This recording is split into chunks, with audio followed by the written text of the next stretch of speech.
Hello everyone. Welcome everybody to our YouTube channel.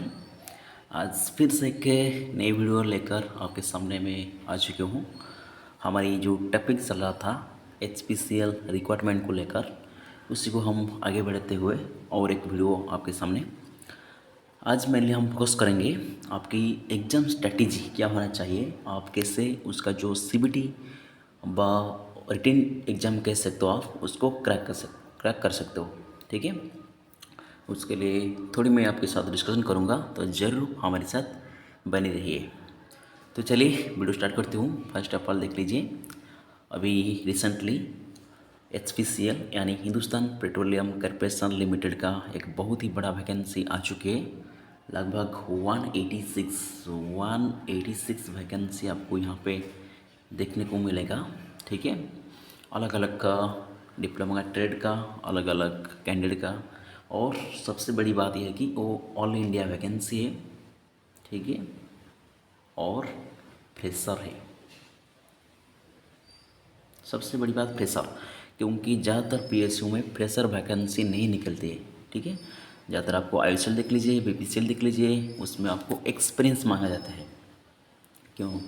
एक ही ऐसा PSU है HPCL जो कि आपको फ्रेशर कैंडिडेट को एलिजिबल मांगा है उन्होंने। ठीक है, तो आपके लिए बहुत ही अच्छा मौका है HPCL जाने के लिए। ठीक है, ओके, ऑलरेडी वैकेंसी आ चुकी है। आगे बढ़ती हूँ।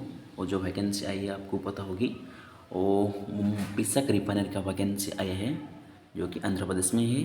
ठीक है, और आपका मेनली फोकस करें तो मैक्सिमम ज़्यादा वैकेंसी यहाँ पे ऑपरेशन टेक्नीशियन का पोस्ट की है, जिसमें आपको डिप्लोमा इन केमिकल इंजीनियरिंग चाहिए।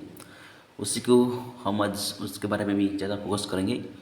उसके अलावा आप कोई भी इलेक्ट्रिकल हो, मैकेनिकल हो, इंस्ट्रूमेंटेशन हो, आप क्वालिटी कंट्रोल के लिए हो, फायर सेफ्टी के लिए हो, किसी भी के लिए आप अप्लाई किया ना, क्योंकि अप्लाई कर सकते हो आपकी क्वालिफिकेशन लेकर। ठीक है, तो आपके हिसाब से आपकी स्ट्रैटेजी अलग अलग होना चाहिए, लेकिन उसको जो एग्जाम पैटर्न व CBT होगा वो सबके लिए समान होगा। ठीक है, तो चलिए मैं आगे बढ़ती हूँ। यहाँ पे जे क्लियरली देख लीजिए सिलेक्शन प्रोसीड्यूर की। मैं आपको एक बार पढ़ के सुना देता हूँ। Candidate filling all the above eligible criteria for the respective position will be called for the computer based test. यहाँ पे आराम से देख लीजिए CBT, जिसको आप रिटन एग्जाम भी कह सकते हो।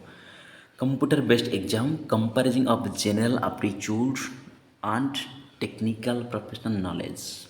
That means and city like to be conduct 22 city across the India. HPCL receive a right to cancel at any center.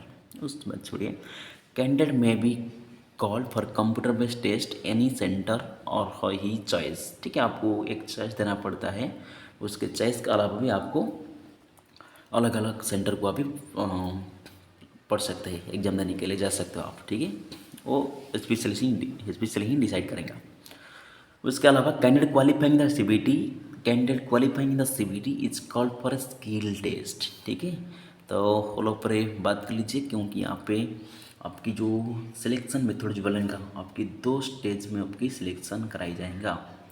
पहले तो एक CBT होगा, जो कि कंप्यूटर बेस्ड टेस्ट आपकी रिटन एग्जाम कर सकते हो, और दूसरा स्किल टेस्ट। ठीक है, आपका स्किल टेस्ट होगा। जो बंदा दोनों कैंडिडेट को, दोनों स्टेज को क्वालिफाई कर जाएगा, वो फाइनली सिलेक्टेड हो जाएगा। ठीक है, तो आपको आपके सामने 2 स्टेज रहेगा, एक CBT होगा, दूसरा एक स्किल टेस्ट होगा।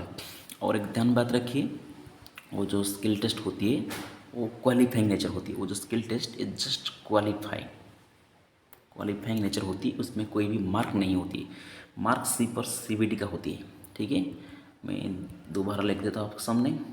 आपकी जो मेन मेरिट बनेगा वो CBT के बेसिस पर बनेगा। ठीक है, आपकी जो स्किल टेस्ट है, ST लिख देता हूँ, वो सिर्फ और सिर्फ क्वालिफाइंग नेचर, उसमें कोई भी मार्क नहीं जोड़ा जाएगा। ठीक है, और अभी CBT के ऊपर आ जाएंगे। आपकी CBT क्या होना चाहिए, क्योंकि CBT के बाद ही आपका स्किल टेस्ट होगा। आप CBT का स्कोर के हिसाब आपको शॉर्ट लिस्टिंग कराया जाएगा स्किल टेस्ट के लिए। ठीक है, तो मेनली यहाँ पे CBT की बात करें, यहाँ पे 100 क्वेश्चन आएगा। 2 घंटा का टाइम रहेगा आपके सामने, ठीक है, और 100 मार्क का, ठीक है। CBT 100 क्वेश्चन आएगा, 2 घंटे का समय रहेगा आपके सामने, और 100 का क्वेश्चन का वैल्यू 100 मार्क ही रहेगा। मतलब 1 क्वेश्चन का वैल्यू 1 मार्क, ठीक है। और सारी सारी MCQ क्वेश्चन होगा, MCQ, there is no negative, no negative, ठीक है। वो बात भी आप मान के चलिए, यहाँ पे कोई भी नेगेटिव नहीं है, ओके। तो बस मोटा मोटी मैं बता दिया, आपके सामने सिलेक्शन के लिए 2 ही स्टेज रहेगा, एक CBT होगा, दूसरा स्किल टेस्ट कराया जाएगा। उसके बाद ही आपको फाइनली सिलेक्टेड हो जाओगे, उसके बाद मेडिकल टेस्ट होगा, आपकी जॉइनिंग लेटर आ जाएगा, ठीक है। लेकिन यहाँ पे सबसे बड़ी बात CBT, आप CBT में जितने अच्छा स्कोर करेंगे तो उतने हिसाब से आपका मेरिट बनेगा, ठीक है। स्किल टेस्ट तो एक क्वालिफाइंग नेचर होती है, मैं और अगला वीडियो में स्किल टेस्ट के बारे में भी आपके सामने लेकर आऊँगा। स्किल टेस्ट बहुत ही आसान होती है HPCL का, जस्ट सिंपल सिंपल क्वेश्चन आपको पूछा जाएगा वहाँ पे, ज़्यादातर दिक्कत नहीं होगा। आप CBT को मैक्सिमम टाइम अभी फोकस करिए, ठीक है। तो चलिए CBT में अभी तो बता दिया, CBT होगा और स्किल टेस्ट होगा। आगे बढ़ती हूँ CBT की तरफ। यहाँ पे देख लीजिए, जो HPCL का CBT होगा, यहाँ पे आपको 100 क्वेश्चन देखने को मिलेगा। यहाँ पे 100 क्वेश्चन आपको देखने को मिलेगा, जिसमें टेक्निकल, आप किसी भी जो भी ट्रेड को आपने हो, डिप्लोमा केमिकल हो या मैकेनिकल हो या इंस्ट्रूमेंट्स में हो या फिटर हो, जिस के लिए भी उन्होंने जिस टेक्निकल के लिए वैकेंसी निकला है और आपका जिस भी के लिए टेक्निकल ट्रेड के लिए आप एलिजिबल है, तो इसी से आपके टेक्निकल क्वेश्चन से 50 क्वेश्चन रहेगा। उसके बाद नॉन टेक्निकल से भी 50 क्वेश्चन रहने वाली है, ठीक है। तो कुल मिलाकर यहाँ पे देख लीजिए, HPCL का जो CBT होगा, यहाँ पे 100 क्वेश्चन रहेगा। मैं ऑलरेडी आपको बता चुकी हूँ 100 क्वेश्चन 100 मार्क का। यहाँ पे टाइम रहेगा 2 घंटा, ठीक है।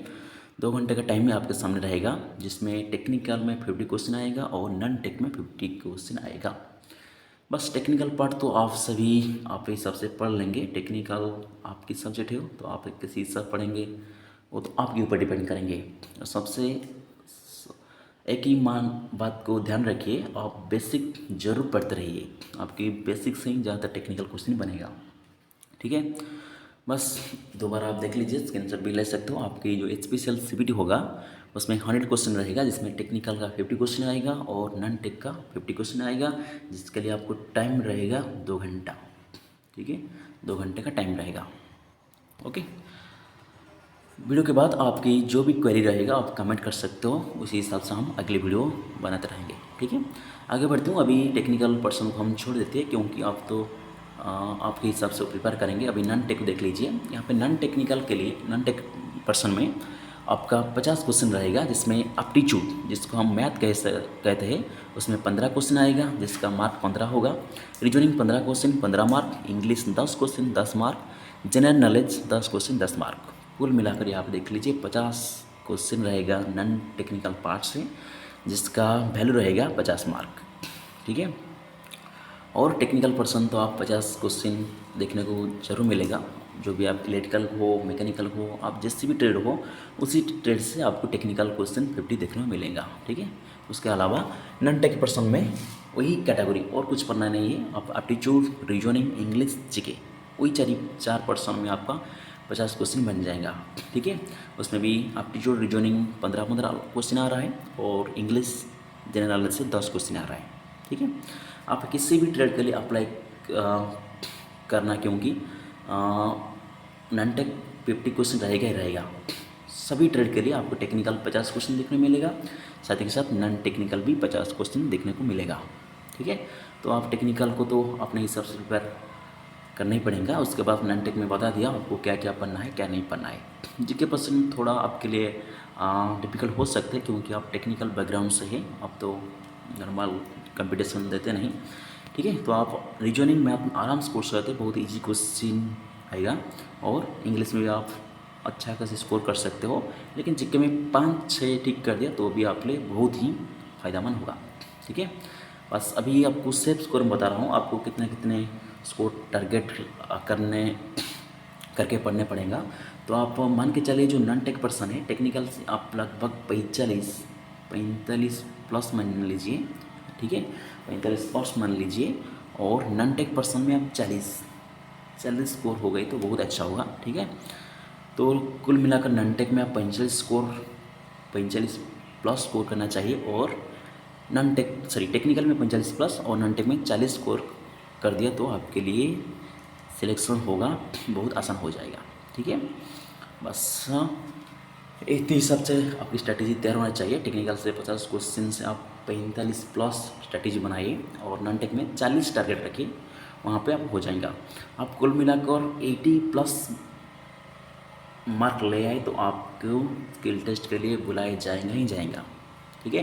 मैं अगले वीडियो में आपके लिए कटअप वगैरह भी डिस्कस करूँगा, और एक वीडियो में, उसके बाद और एक वीडियो में हम स्किल टेस्ट बारे में डिटेलली बात करेंगे, ठीक है। तो आप इतना ही मान के चलिए, आपकी जो अभी सिलेक्शन मेथोडोलॉजी आप जब देख लीजिए, CBT होगा और स्किल टेस्ट होगा। अभी स्किल टेस्ट से दूर रहे, अभी सिर्फ फोकस करें CBT को। हाँ, आप कितना टाइम मिलेगा पढ़ने के लिए, हाँ वो भी बता देता हूँ आपको। लगभग यहाँ पे पढ़ने के लिए अभी तो अप्लाई शुरू हो चुकी है 22 अप्रैल से, और कब तक चलेगा ना, 21 मई तक चलेगा। छोड़ दो, अप्रैल मई तो अप्लाई में हो गई, मई से लेकर 4 मंथ, लगभग 5 से लगभग मई चल रहा है, उसमें 4 महीना ऐड कर दीजिए। लगभग आपका जो सितंबर अक्टूबर, ठीक है, सितंबर अक्टूबर तक आपको देखने को मिलेगा। मिनिमम तो 4 महीने तो आप गैप रहेगा ही रहेगा, ठीक है। अगस्त लास्ट या सितंबर अक्टूबर आप मान के चलिए, तो एवरेज आपके लिए 4 महीने रहेगा प्रिपरेशन के लिए। तो वो 4 महीने को आप अच्छा से यूटिलाइज करिए और अच्छा से पढ़ लीजिए, ठीक है। मैं ऐसा करती हूँ, हाँ मैंने सिलेक्शन मेथोडोलॉजी और आपको एग्ज़ाम स्ट्रैटेजी क्या होना चाहिए, CBT कैसे आप क्लियर कर सकते हो, उसके बारे में मैं डिटेल कुछ बता दिया। और अगले वीडियो में मैं प्रीवियस ईयर कटअप भी डिस्कस करूँगा। उसके बाद उसका जो स्किल टेस्ट होती है, अभी जो मैं बताया वो स्किल टेस्ट HPCL का होती है, उसके ऊपर और एक मैंने भी वीडियो बनाऊँगा, ठीक है। तो एनी क्वेरी, आपका माइंड में जो भी क्वेरी है आप कमेंट कर सकते हो, और यदि आपको हमारी वीडियो अच्छा लगी तो ज़रूर हमारी चैनल को सब्सक्राइब कर लीजिए, और आपके दोस्त के साथ जरूर शेयर कर लीजिए, ठीक है। तो thank you guys, thank you for watching. फिर मिलते हैं अगले की वीडियो में। नेक्स्ट वीडियो में हम डिस्कस करेंगे उसका जो कटअप, प्रीवियस ईयर कटअप क्या रहता था, और कितने कटअप गई थी PVS मुंबई रिफाइनरी का जब रिक्रूटमेंट आया था 2019 में, ठीक है। आज के लिए इतने हो, फिर मिलते हैं अगले नेक्स्ट वीडियो में। Thank you for watching.